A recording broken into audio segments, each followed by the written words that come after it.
This is Democracy Now!, democracynow.org, the Quarantine Report. I'm Amy Goodman. We're spending the hour with now Boston University professor Ibram X. Kendi, founding director of the BU Center for Anti-Racist Research, contributing writer at The Atlantic, author of many books, including Stamped from the Beginning, The Definitive History of Racist Ideas in America, which won the National Book Award for Nonfiction, and How to Be an Anti-Racist.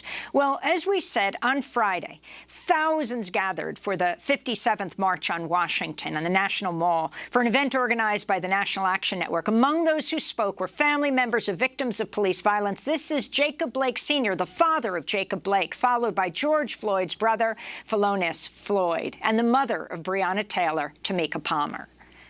We're going to hold court today. We're going to hold court on systematic racism. We're going to have court right now. Guilty! Yeah! Guilty! Guilty! Guilty! Racism against all of us. Guilty! Guilty! Guilty! Guilty! Racism against Trayvon Martin. We find them guilty! Guilty! Racism against George Floyd. We find them guilty! Guilty! Racism against Jacob Blake. Come on. Abdul Dawala. If I said the name wrong, Allah forgive me. Guilty! Guilty! And we're not taking it anymore. I wish George were here to see this right now. That's who I'm marching for. I'm marching for George, for Breonna, for Ahmaud, for... So there you have the march on August 28th, the anniversary of the March on Washington. We are going to turn right now to Ibram X. Kendi to talk about the significance of what has been taking place. And President Trump promising to go to Kenosha, Wisconsin, despite the pleading of the governor of Wisconsin, Evers, the lieutenant governor, the first African-American lieutenant governor, Mandela Barnes. He says he's going to Kenosha, Wisconsin tomorrow. Can you talk about the latest, Professor Kendi, from Kenosha to Portland, to the Republican convention, to the issue of white supremacy in this country? You've used the metaphor of cancer to describe what we are confronting in America today. Yeah, so, I mean, the United States is facing a form of metastatic cancer, a form of metastatic racism, in which literally racism has spread to every part of the body politic. And how do we know that? We know that because racial inequities and injustices are all around us. And we see the pain that is stemming from that metastatic racism. We see the people whose lives are being lost. And then we have a president who's claiming that it doesn't exist. You know, just as Jacob Blake Sr. sort of charges America with guilty, America, particularly Americans like Trump, are saying, no, not guilty, not racist. And meanwhile, you know, so many people are dying of COVID-19 because of the administration, of course, trying to look the other way, or so many Black and brown and indigenous people are dying at disproportionate rates. All the while, people are saying not racist. All the while, people are denying the existence of this spread. And what happens when you deny the existence of cancer, of the spread of cancer, of even certainly the spread of racism? It's only going to get worse. And we see what we've been seeing this summer is it's only going to get worse, and it's only going to continue to get worse until we face it, until we admit it, until we acknowledge that indeed we have racism that's spread to every part of the body politic. But then you have people who are aware of it, but then they don't want to get the treatment because the treatment is painful. the treatment is uncomfortable. Yes, the treatment is going to be painful or uncomfortable, but it's the only thing that's going to give us as a nation and as a people the chance to live. You have the situation in Kenosha where a white police officer at point-blank range last Sunday shoots Jacob Blake at least 7 times. Jacob Blake, whose father is also Jacob Blake and whose grandfather is also Jacob Blake. He was the well-known pastor in Chicago who led the housing desegregation movement, an organization that he co-founded called NOW, has a housing complex name for him, the Jacob Blake Manor. The young 29-year-old, now paralyzed Jacob Blake, grew up, went to high school and middle school in Evanston, where his grandfather did his ministry and his civil rights work. And then you have Kyle Rittenhouse, the 17-year-old who turned himself in. I emphasize this because he was on the streets of Kenosha. He allegedly gunned down 2 Black Lives Matter protesters, murdered them on Tuesday night. This is during the Republican convention. The Trump administration, neither Pence nor President Trump mentioned this. He is illegally carrying a long gun, an AR-15, through the streets with his hands up in the air. The police do not stop him, as so many protesters are saying he just murdered people. Now he's been accused of charged with first-degree intentional homicide. But he drove home to Illinois and turned himself in. That's what it took to get him to stop. Your thoughts? He's a white militia member, 17 years old, wannabe cop.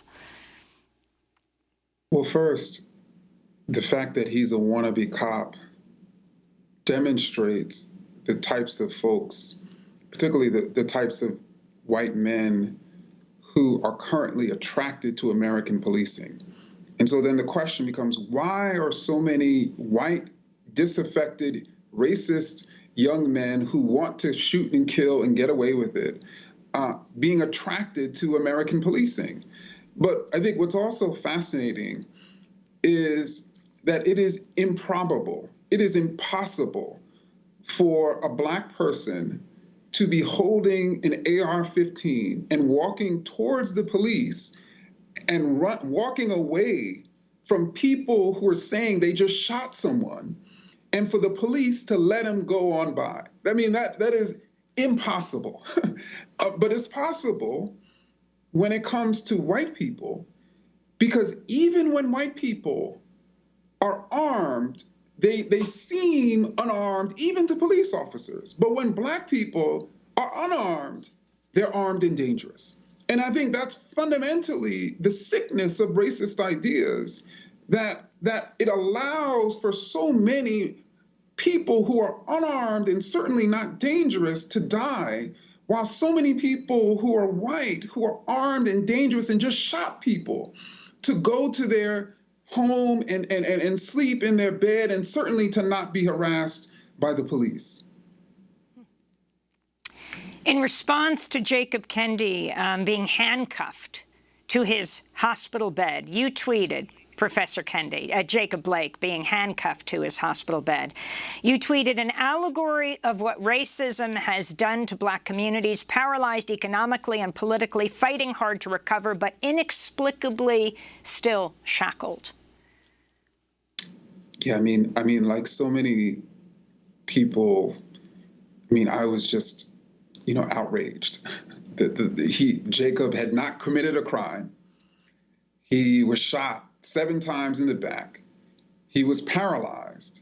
And then on top of that, he is being sort of chained to a bed as if he's the criminal. And again, that's part of the problem, is the Black victim, the person who was unarmed and shot in the back 7 times, is still being framed by America or by the state or by police officers as the criminal. And because of Blackness, it doesn't really matter. And I think that's what people are so outraged by, because his life does not matter, even when he's you know, the victim of a hail of gunfire and he's paralyzed, he still is viewed as somebody who's dangerous that needs to be shackled.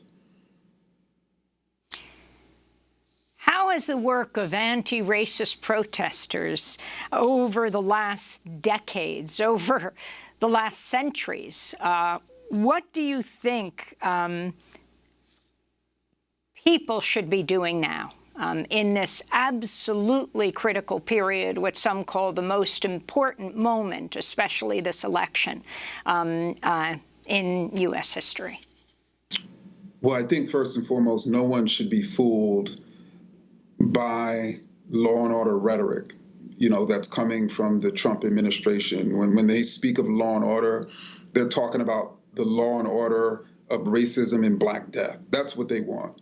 And if you support law and order, then you support the order of Black death and racism.